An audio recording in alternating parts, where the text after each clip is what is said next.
Good morning. Welcome back to the channel. It's a beautiful day here in Croatia. It's a beautiful summer's day. So I'm jumping on Little Miss Cranky. I'm just going to go for a quick ride. Today, we're going to talk about lane filtering and why we do it.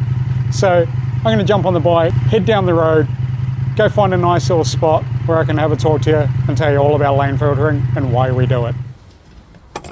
So, what is lane filtering anyway? So yeah, lane filtering. What's that all about? Why do these motorcyclists insist on riding up between lines of traffic, annoying all the car drivers, thinking that they don't have to wait? Oh, how rude of them. I know this is going to be a little bit controversial, but hey, in a lot of countries around the world, it's legal. We're allowed to do it, including here in New Zealand. So many countries like the UK, Australia, New Zealand, pretty much the entire EU, all allow lane filtering.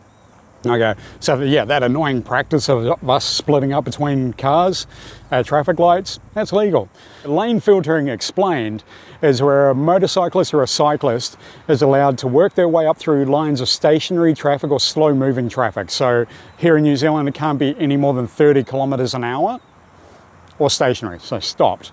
At that point, we're allowed to make our way to the front of the queue, and when the lights change, we're allowed to take off. As long as we do it safely and we're not going to cause damage to anyone, it's perfectly okay here. Why do countries allow this? Why are we allowed to do this? Is it just to annoy you car drivers? No, trust me, it's not.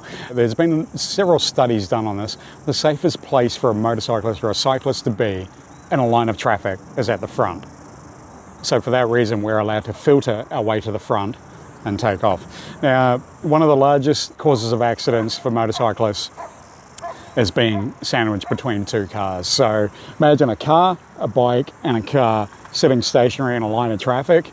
Now, if the car behind is distracted, he's on his phone, takes his foot off his brake and accelerates, and no one's moving, this happens. Now, if someone hits that car behind the motorcyclist, say at about 80 kilometers an hour, the car driver will most likely survive. The motorcycle rider will not. For that reason, we filter. And here's a perfect example. This is a video I shot just last year. I was sitting in a line of traffic. I didn't bother filtering because I knew the traffic was about to start moving. All of a sudden, this car appears straight past me.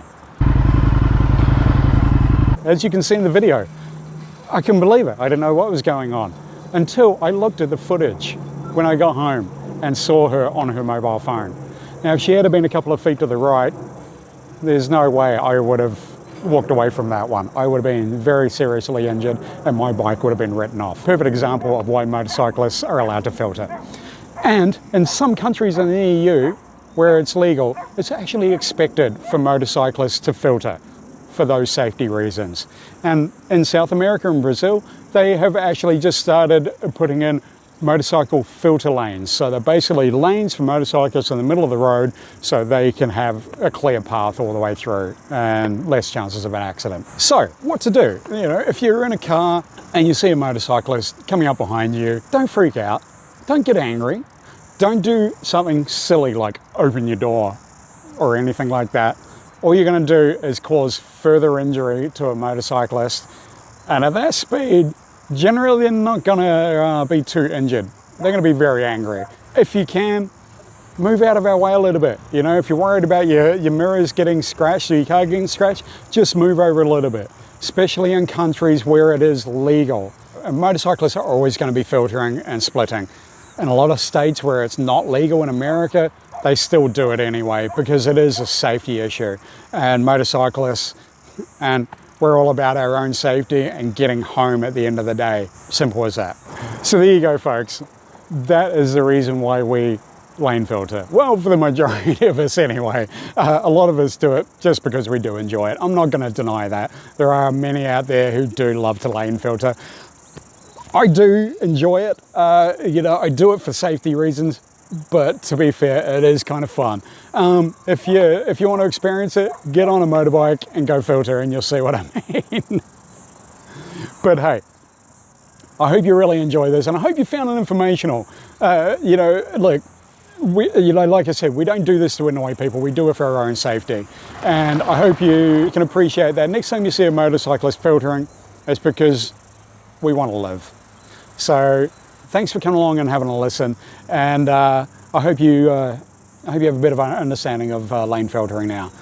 And hey, if you do like lane filtering and you want to see more, please feel free to give us a big like, subscribe down below, and hit that little bell to get notified, and you'll be seeing plenty more shorts coming up along the way. So have a great day, everyone. Peace out, y'all.